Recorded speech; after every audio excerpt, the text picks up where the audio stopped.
Maharashtra today 24 news सत्य परिस्थितीचा सविस्तर आढावा।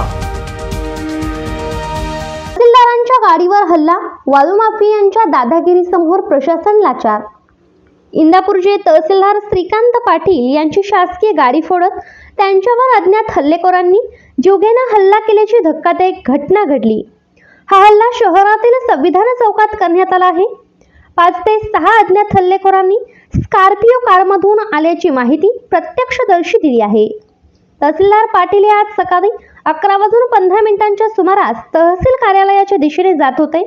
इंदापूर पोलीस स्टेशनपासून अगदी हाकेच्या अंतरावर असणाऱ्या संविधान चौकात हल्लेखोरांनी हल्ला केला। यावेळी तहसीलदार पाटील आणि त्यांचे चालक मल्हारी मखरे हे गाडीमध्ये होते।